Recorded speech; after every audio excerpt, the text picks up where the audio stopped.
Welcome to Latchkey History, and welcome to Why They Refuse to Go Home. In 1753, Benjamin Franklin looked out at the wild American frontier and put something on paper that absolutely baffled him. In a letter to friend Peter Collinson, he wrote, "When an Indian child has been brought up among us, taught our language, and habituated to our customs, yet if he goes to see his relations and make one Indian ramble with them, there is no persuading him ever to return. And that this is not natural to them merely as Indians, but as men, is plain from this, that when white persons of either sex have been taken prisoners young by the Indians and lived among them, though ransomed by their friends and treated with all imaginable tenderness to prevail with them to stay among the English, yet in a short time they become disgusted with our manner of life, and the care and the pains that are necessary to support it, and take the first good opportunity of escaping again into the woods from whence there is no reclaiming them." Think about how shocking that admission was in 1753. We are taught in history books that colonial settlers were bringing civilization to a wild and untamed land. They believed they possessed a superior religion, a superior government, and a superior way of life. Yet when given the choice, hordes of settlers chose the tribes of the wilderness over that civilization.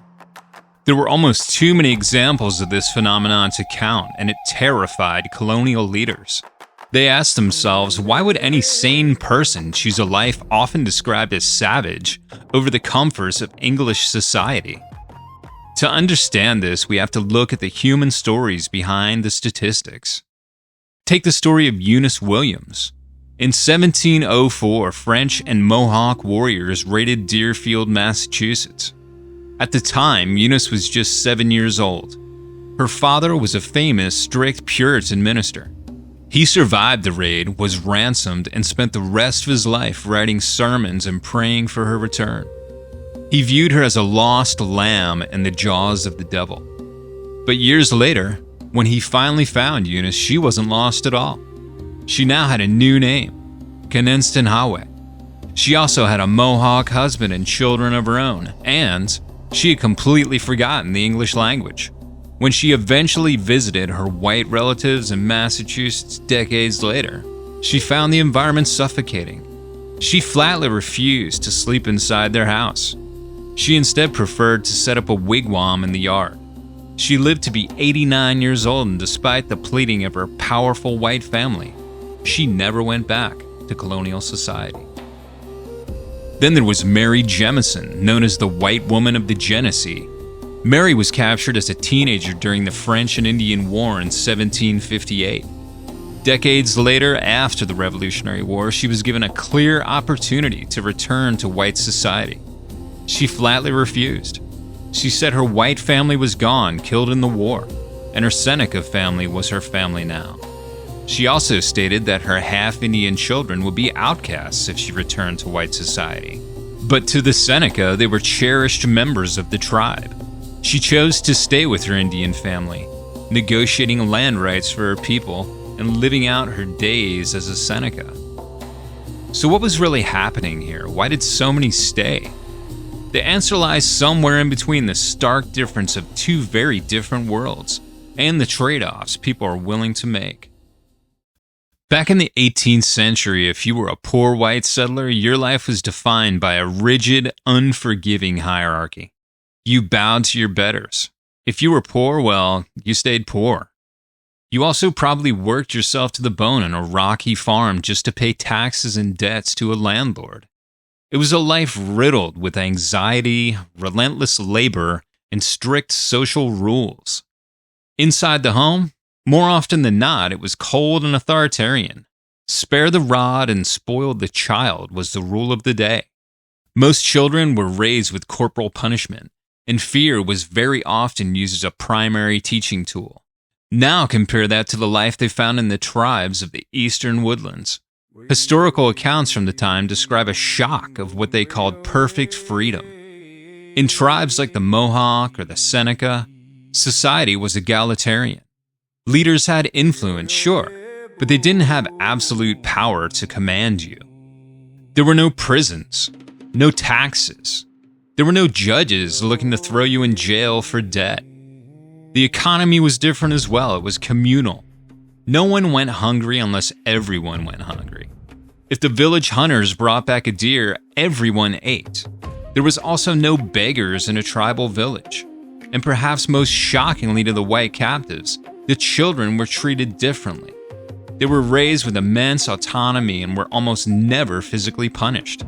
To a child taken from a strict Puritan home, this new life of hunting, fishing, and communal living must have felt like a total and complete liberation.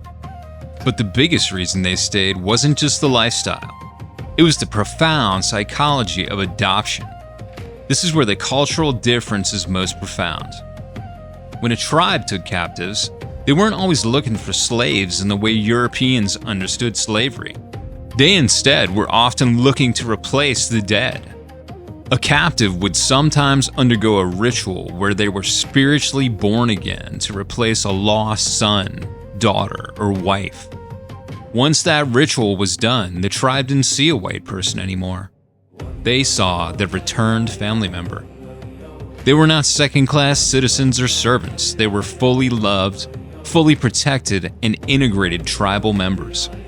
However, let's be honest, this wasn't the Garden of Eden.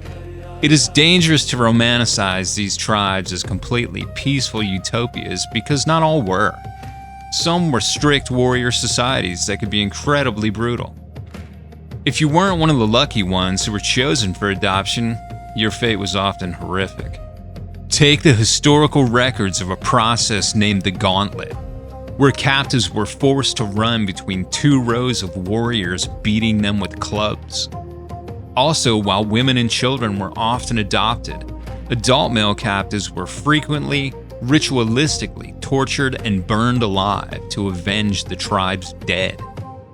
This was also a violent world where warfare was constant, and mercy was reserved only for the people, not the enemy.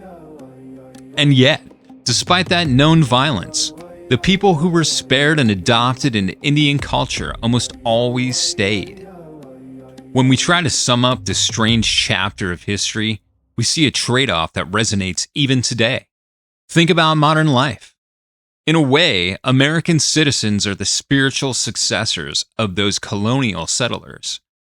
We live in cities, surrounded by millions of people, yet many of us feel a profound isolation.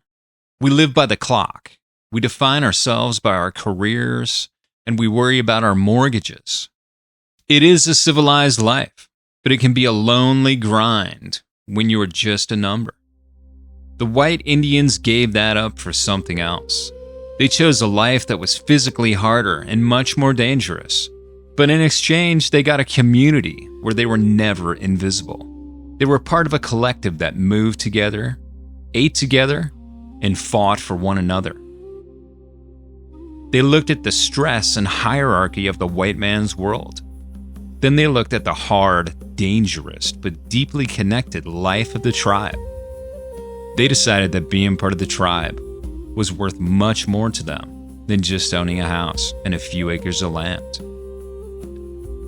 As the writer Hector St. John de Crevecoeur observed at the time, thousands of Europeans are Indians, and we have no examples of even one of those Aborigines having from choice become Europeans. They didn't stay because they were forced. They stayed because to them, they had found a better way to live. Thanks for watching Why They Refused to Go Home. And see you next time on Latchkey History.